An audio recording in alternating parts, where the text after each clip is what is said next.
libota yolobi soki okobeta na ekuke nani akofongola yo kofanda pe okolia na ye mesa moko atambola na yo po yo moninga malamu na beleli yo Yesu.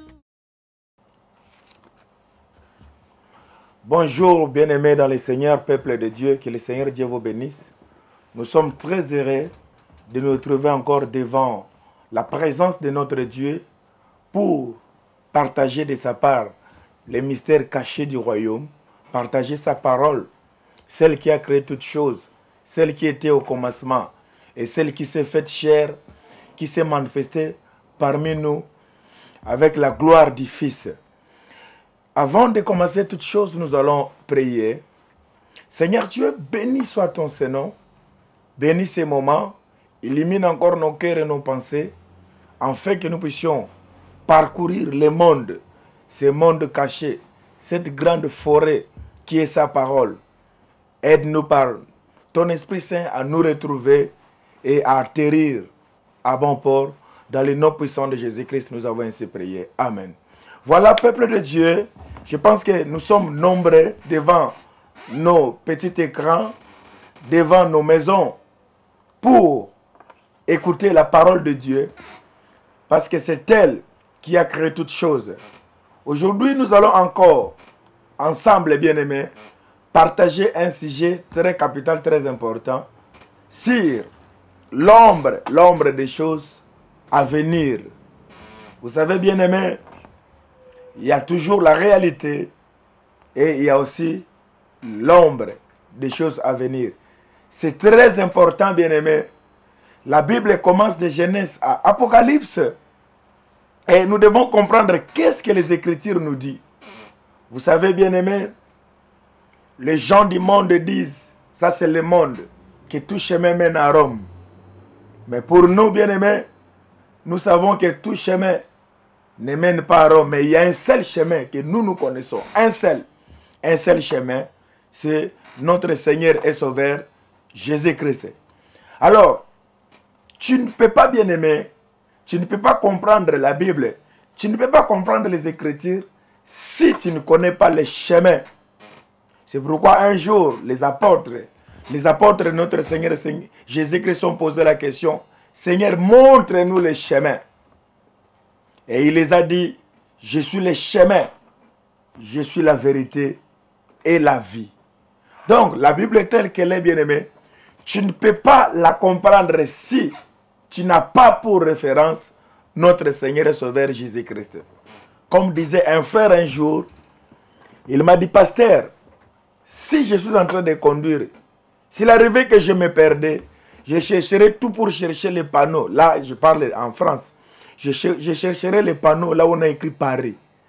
Et je vais suivre ces panneaux, c'est écrit Paris, jusqu'à ce que je vais me retrouver. Donc c'est comme notre Seigneur Jésus-Christ. Si tu lis la Bible, bien-aimée, de Genèse à Apocalypse, la Bible ne parle que d'une seule personne. La Bible ne nous parle que de notre Seigneur et Sauveur Jésus-Christ. C'est pourquoi je vous parle maintenant de l'ombre des choses à venir ou de l'ombre à la réalité. Parce que, bien-aimé, l'Ancien Testament, c'est l'ombre. Mais le Nouveau Testament nous parle maintenant de la réalité. Et nous devons bien comprendre ces mystères. Alors, nous allons ensemble, bien-aimés, lire les Écritures, ensemble, lire la parole de Dieu. Je vous ai dit parce que c'est elle qui a créé toutes choses. Nous allons lire dans le livre des Juges. La Bible dit ceci, Juges chapitre 1.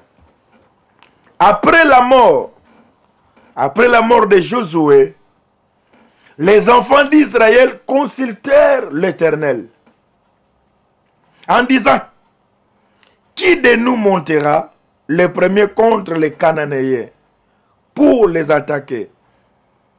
L'Éternel répondit, Juda montera. Voici, je livre le pays entre ses mains. Et Juda dit à Siméon, son frère, monte avec moi dans le pays qui m'est échu par les sorts, et nous combattrons les Cananéens. J'irai aussi avec toi dans celui qui t'est tombé en partage. Et Siméon accepta d'aller avec lui.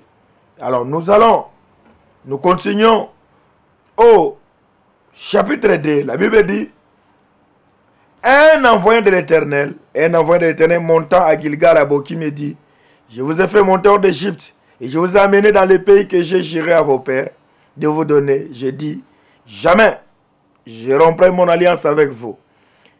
Et vous ne traiterez point alliance avec les habitants des pays. Vous renverserez les autels, mais vous n'avez point obéi à ma voix. Pourquoi avez-vous fait cela? Je dis alors, je ne les chercherai point devant vous, mais ils seront à vos côtés, et leurs dieux vous seront un piège. Voilà, bien-aimés, il s'est fait que, après la mort de Josué, si il faut expliquer encore l'histoire, je pense que nous sommes enfants de Dieu, nous aimons les Écritures, nous aimons la parole de Dieu.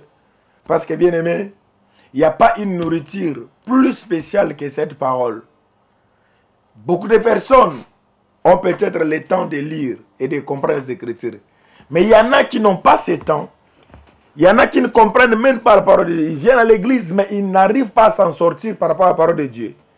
Il y a des personnes qui connaissent les noms des présidents, les noms des autorités, les noms des joueurs. Mais les noms qui sont écrits dans la Bible, ils n'ont pas la compréhension de ces noms. C'est pourquoi, bien aimé, il est important, des fois un peu de relater, de récapituler, de réveiller un peu la mémoire des enfants de Dieu par rapport aux Écritures. Nous connaissons nous tous cette histoire, l'histoire des enfants, les enfants d'Israël. Tout a commencé, bien aimé, tout a commencé avec Joseph. Là où ils sont allés se retrouver en Égypte. Vous savez, Dieu a commencé à marcher avec Abraham. Dieu a marché avec Isaac. Dieu a marché avec Jacob, qui s'appelle aussi Israël. Et après, il y a eu les 12 tribus d'Israël. Et ils sont allés, bien aimés, en esclavagisme en Égypte. Il a fallu que l'Éternel puisse envoyer Moïse pour leur délivrance, là où ils se sont rendus esclaves. Et il fallait que l'Éternel Dieu lui-même puisse marcher avec son peuple. Il s'est fait qu'après la mort de Moïse, il y a eu Josué qui a fait la succession. Et après maintenant Josué, c'est là où nous avions lu maintenant, il fallait qu'il continue le travail de la conquête. Alors, il s'est fait que, bien aimé, il s'est fait que le peuple ne marchait pas bien avec Dieu. Parce que le Seigneur les avait ordonné de ne pas traiter alliance avec leurs ennemis. De ne pas traiter alliance avec les étrangers. Les enfants d'Israël ne devaient pas se lier à des étrangers. Ils devaient garder l'identité de leur Dieu. Mais la Bible déclare, bien aimé, le peuple ici est allé se faire alliance avec les habitants du pays dont l'Éternel Dieu les avait interdits. Et vous allez voir, la Bible déclare maintenant, qu'est-ce que le Seigneur va faire? Le Seigneur va commencer à susciter ce que nous appelons maintenant le juge en Israël. Pour maintenant faire la succession, pour continuer le travail. Alors, si vous lisez bien les Écritures, vous allez voir qu'il y avait plusieurs juges. Qu'il y en avait autant. Ici, si vous lisez la parole de Dieu, la Bible nous parle de Gédéon. La Bible nous parle de Samson. La Bible nous parle de Jephthé. La Bible nous parle d'Étienne. La Bible nous parle d'Éhud, de Chagar. La Bible nous parle, bien aimé, de Déborah. La Bible nous parle, bien aimé, de Barak. La Bible nous parle de beaucoup de juges, de Jotam, de tous qui ont dit succéder. Alors pourquoi le Seigneur a choisi, pourquoi le Seigneur a fait l'intervention de tous ces juges? Pourquoi? Parce que il fallait qu'il y ait toujours quelqu'un. Je vous avais dit la fois passée que Dieu ne peut pas travailler s'il n'y a pas quelqu'un. Dieu travaille toujours avec l'homme, bien-aimé. C'est très important, nous devons comprendre ça. Sans l'homme, Dieu ne peut rien faire. C'est pourquoi pour les salis, la Bible dit le Seigneur, au commencement était la parole était avec Dieu, la parole était Dieu et la parole s'est faite chair. Voilà, même pour notre salut, Dieu devait s'incarner, il devait s'incarner dans l'homme pour maintenant sauver l'homme. Alors comme Dieu avait toujours besoin de quelqu'un, il fallait à tout prix qu'il choisisse un juge. Mais il s'est fait que, bien aimé, à chaque fois que le peuple péchait, l'Éternel Dieu les livrait entre les mains des ennemis. Et quand le juge venait, le juge devait maintenant ramener le peuple vers l'Éternel, ramener le peuple vers Dieu. Et le Seigneur Dieu se repentait du mal qu'il faisait à son peuple. Et il les délivrait encore entre les mains de leurs ennemis, ou les mains de ses ennemis. Alors, bien-aimés, voyons toujours cette procédure, où il devait toujours envoyer un juge. Il devait toujours envoyer un juge pour intervenir, pour ramener le peuple. Vous savez, bien-aimés, le Seigneur notre Dieu, bien-aimé, je vous ai dit, nous parlons de l'ombre des choses à venir. Nous parlons de l'ombre à la réalité. Nous devons bien comprendre ces choses au peuple de Dieu. Rappelez-vous, au début de toutes choses, le Seigneur a dit, la postérité de la femme t'écrasera la tête. Il parlait au serpent. C'était toujours l'ombre des choses à venir. Alors, voyant que le peuple, bien-aimé, le peuple continuait toujours à pécher, il a fallu que le Seigneur maintenant puisse trouver lui-même une bonne solution. Nous avons lu ensemble, bien-aimés, dans le livre d'Apocalypse, parce qu'il a fallu qu'il y ait une intervention. La Bible dit, personne ne fut trouvé digne de prendre le livre, ni de rompre les sceaux. Il n'y avait personne. Jean a pleuré de ceux qu'il y avait personne pour prendre le livre, ni de rompre les sceaux. Parce que c'était, bien aimé, un travail qui demandait la sanctification. La personne qui devait accomplir la mission, ça devait être une personne qui est sans péché. Nous avions vu ici, il fallait qu'il y ait changement de juge. Et vous allez voir de tous ces juges, il y avait toujours l'imperfection. Il y avait toujours l'imperfection parce que c'était des hommes. Ça a commencé avec Abraham. Abraham, il y a eu toujours l'imperfection. Vous connaissez l'histoire d'Abraham. Abraham a écouté les conseils de sa femme. Et rien n'a pu marcher, bien-aimé. Vous allez voir aussi, bien-aimé, peuple de Dieu, l'histoire d'Isaac. C'était pareil. Isaac a dit encore succomber. Jacob, qui est allé, bien-aimé, qui est allé vendre qui a menti plutôt, et qui a pris la place de son frère Ésaü, en allant donner la nourriture à son père, ce qui avait créé une rivalité. Et le nom même de Jacob veut dire mensonge. Donc il y avait toujours l'imperfection. Alors pour Dieu, Dieu cherchait toujours à chercher une solution qui va mettre fin à toutes ces choses. Vous allez voir si vous lisez les Écritures, parce que je dis, bien aimé, je sais que je suis en train de parler à un peuple qui connaît bien les Écritures, à un peuple qui connaît bien la parole de Dieu. Si vous lisez bien la parole, pour mettre fin un peu à cette vie de péché, la Bible déclare que toute personne qui péchait, il devait amener son offrande. Là, c'est dans la construction du tabernacle. Dans la construction du tabernacle. Pour ceux qui connaissent bien le tabernacle, il y a, bien aimé, il y a les parvis, il y a le lieu saint, et il y a le saint des saints que nous appelons le lieu très saint. Et dans les parvis, où les services devaient se faire par les sacrificateurs, où la Bible déclare toute personne qui péchait, il devait amener une brebis, il devait amener un bélier pour ce travail du tabernacle pour le péché. Et il arrivait que la personne qui péchait, il devait mettre sa main, la personne qui péchait, sur la bête qu'on devait tuer et réciter ses péchés. Et ces péchés étaient communiqués dans la bête qu'on devait abattre. Et à chaque fois que l'homme péchait, il devait toujours amener une bête. Les bêtes mouraient innocemment. Et la personne continuait toujours à pécher. C'est pourquoi la Bible déclare, bien aimé, si vous lisez les Écritures, la Bible déclare le sang. Il y a eu une question de sang. Il y a eu le premier sang qui a été versé. Le sang de l'homme.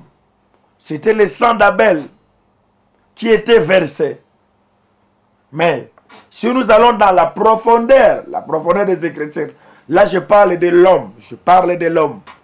Parce que le premier sang qui était versé, ce n'était pas le sang d'Abel, mais c'était d'abord le sang de la brebis.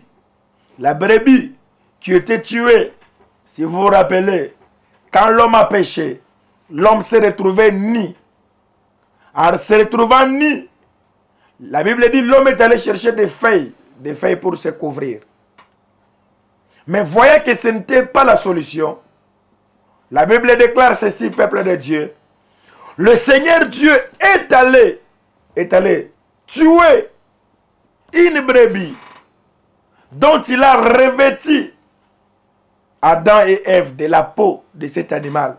Je pense que nous connaissons bien les Écritures, nous connaissons bien la chose.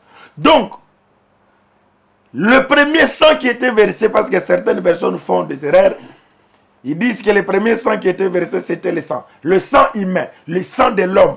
C'était le sang d'Abel. Mais or, il y a un animal qui était tué.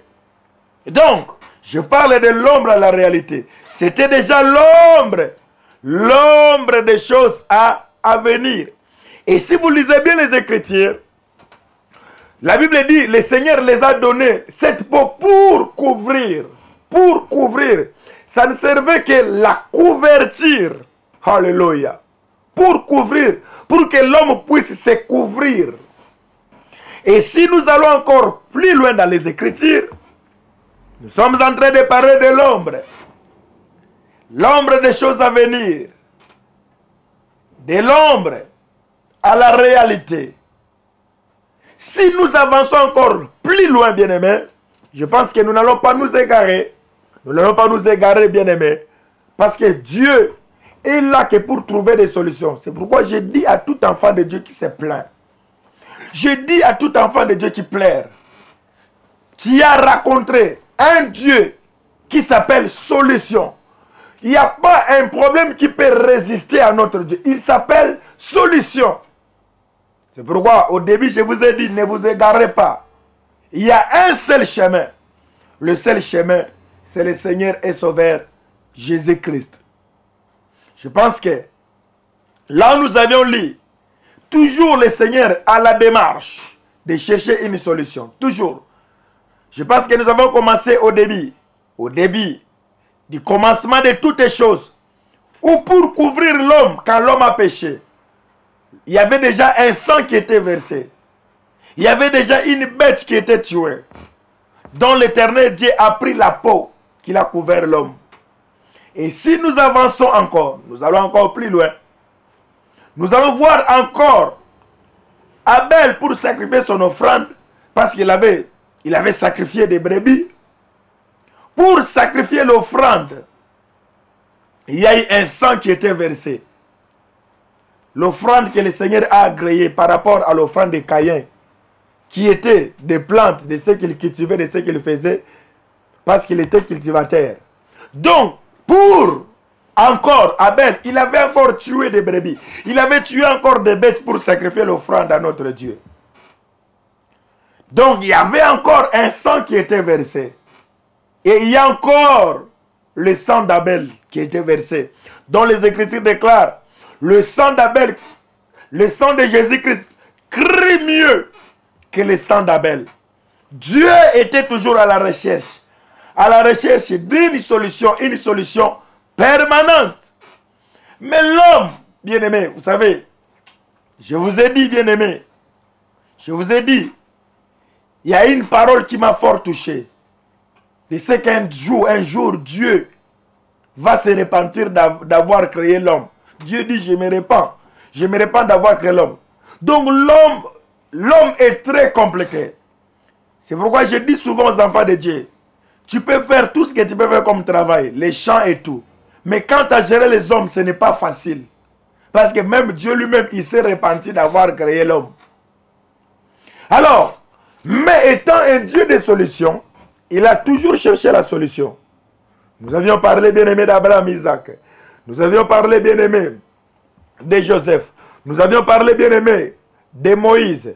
Nous avions parlé de Josué.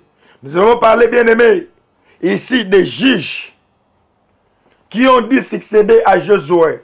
Toujours, Dieu avait besoin d'une personne qui doit conduire son peuple. Si nous pouvons encore avancer, parce que par rapport aux juges, jusqu'à ce qu'un jour, le Seigneur va chercher celui que nous appelons le juste juge. Pour mettre fin au problème des justes, il y a eu un juste juge. La Bible ne s'arrête pas là, bien-aimé. Le peuple qui marchait bien avec Dieu, après avoir fini avec l'histoire des juges, ils sont allés encore envier, convoiter. Cette fois-là, ils ont eu besoin de quoi? Ils ont eu encore besoin d'un roi. Toujours. Dieu lui-même qui était leur roi, Dieu lui-même qui les dirigeait, le peuple a fait recours encore à un roi pour leur contrôler, pour leur conduire, pour qu'ils puissent être à leur tête. La Bible dit, Dieu n'était pas content, mais il y a eu les rois. Si vous lisez bien l'histoire des rois, il y a eu le roi Saoul, il y a eu le roi David, ainsi de suite, jusqu'à Salomon. Salomon, qui était fils à David, où le Seigneur Dieu, le Seigneur avait parlé à David, que tu ne manqueras pas d'un successeur sur ton trône. Tu ne manqueras pas d'un successeur. Ça, c'est encore l'ombre des choses à venir. Parce que ce successeur devait bâtir la maison. Parce que Salomon a accompli la pensée de David, l'homme selon le cœur de Dieu. Il a vu l'Éternel Dieu n'a fait habiter que les tentes. Maintenant, il faut bâtir une maison. Mais Dieu lui avait dit, comme tu étais un homme de guerre, tu ne peux pas me bâtir une maison. Et Dieu lui avait fait la promesse, il ne manquera pas d'un successeur sur ton trône. Et bien aimé, ce successeur, dans la chair, c'était Jacob. Et c'était plutôt Salomon. Parce que c'est Salomon qui devait bâtir le temple pour Dieu. Mais si nous allons plus loin dans les Écritures, la Bible déclare ceci. L'Éternel, notre Dieu, n'habite pas dans les temples faits des mains des hommes. Maintenant, quel est ce temple qu'on devait construire, qu'on devait bâtir à notre Dieu? Il n'habite pas des temples construits des mains des hommes. Des mains des hommes. Gloire à l'agneau de Dieu. Gloire à Jésus-Christ. Il n'habite pas dans les temples faits des mains des hommes. Vous avez compris, bien-aimé? Le temple qu'on parlait, bien-aimé, le seul temple qui n'est pas bâti des mains des hommes, c'est l'homme. Parce que, bien-aimé, nous pouvons faire des inventions. Nous pouvons faire des créations. Il n'y aura personne qui peut créer son propre homme. Jamais. Vous pouvez faire des robots. Faites les robots tels que vous voulez. Mais quant à l'homme, personne ne peut créer l'homme. Si ce n'est que Dieu lui-même qui a créé l'homme. Qui connaît les mystères de façonnement. C'est Dieu lui-même qui connaît ces mystères. Gloire à Dieu parce que vous êtes en train de me suivre. Vous êtes en train de me comprendre, bien-aimés. Parce que là, nous sommes en train d'étudier. Nous sommes en train d'apprendre les Écritures. Pour certaines personnes qui ne connaissent pas l'histoire de la parole de Dieu. Pour certaines personnes qui ne connaissent pas le secret de la parole de Dieu. Dieu a commencé par tuer une bête. C'est l'ombre des choses à venir. Dieu cherchait toujours des solutions. Et les Écritures déclarent ceci, bien-aimés. Jusqu'à ce qu'un jour, il y a eu un homme que la Bible appelle Jean-Baptiste. Et Jean-Baptiste, la Bible dit, lui aussi, il était venu en mission pour préparer les chemins. Un jour, il y a eu un jeune homme qui passait. Jean-Baptiste va présenter ce jeune homme en disant, voici l'agneau de Dieu qui ôte les péchés du monde. Alors, peuple de Dieu, Dieu, pour marcher avec son peuple, il devait donner la loi à ce peuple. Toute personne qui n'observait pas la loi était frappée, condamnée par la loi. Parce que la loi devait être observée. On devait suivre la loi à la lettre. Qui tue par l'épée périra par l'épée.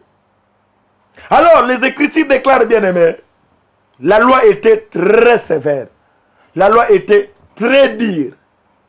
Le Seigneur devait toujours trouver une solution. Nous allons lire ensemble avec vous dans le livre d'Apocalypse.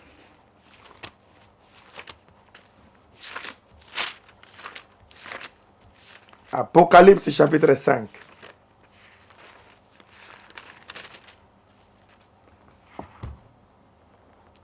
Nous commençons au premier verset. La Bible déclare ceci. Puis, j'ai vu dans la main droite de celui qui était assis sur un trône, un livre écrit dedans et en dehors, scellé de 7 sceaux. Et j'ai vu un ange puissant qui criait d'une voix forte, qui est dit d'ouvrir les livres et d'en rompre les sceaux. Et personne n'a laissé ni sur la terre, ni sous la terre, ne put ouvrir les livres, ni les regarder. Et je plairais beaucoup de ce que personne ne fut trouvé digne d'ouvrir les livres, ni de les regarder. Et l'un des vieillards me dit, ne pleure point. Voici, le lion de la tribu de Juda, le rejeton de David, a vaincu pour ouvrir les livres et ses 7 sceaux. Et je vis au milieu du trône et des 4 êtres vivants, et au milieu des vieillards, un agneau qui était là comme immolé. Et il avait 7 cornes et 7 yeux, qui sont les 7 esprits de Dieu envoyés par toute la terre. Il vint, il prit le livre de la main droite de celui qui était assis sur le trône. Quand il prit le livre, les 4 devant les 24 veillards se prosternaient devant l'agneau, tenant chacun une harpe et des coupes d'or remplies des parfums qui sont les prières des saints. Il chantait un cantique nouveau en disant, tu es digne, alléluia. Voilà les mots qu'il faut. Tu es digne. Depuis tous ces temps, depuis tous ces moments, il y a eu les juges, il y a eu tout. Mais en aucun jour, cette parole s'était prononcée que tu es digne. Parce que pour maintenant conclure la chose, pour donner la solution, il a fallu qu'il y ait ces mots. Digne. Digne. La dignité, bien-aimée. La dignité n'appartient qu'à notre Dieu. La dignité n'appartient qu'à notre Seigneur. L'ombre ne donnait pas la solution. L'ombre ne conduisait qu'à l'imperfection. Jusqu'à ce que Dieu a dit, maintenant, il faut que je donne une solution éternelle. Il a cherché par tous les moyens. C'est pourquoi j'ai dit aux enfants de Dieu, bien-aimés, Dieu, par rapport à ton problème, il cherchera toujours les moyens de te donner la solution. C'est pourquoi, bien-aimés, il a dit dans la parole, vous me chercherez et vous me trouverez. Donc Dieu te dit, quand tu les cherches, tu finiras toujours par les trouver. Et comment? C'est lui-même qui se fera voir en toi. Gloire à l'agneau de Dieu. Gloire à notre Dieu. Les Écritures déclarent ceci. Personne ne fut trouvé digne de prendre le livre et d'arrompre les seaux, que ça soit au ciel, sur la terre, sous la terre. Et Jean a dit, je plairai beaucoup de ceux qui n'avaient personne. Et on lui dit, voici les lions de la tribu de Juda.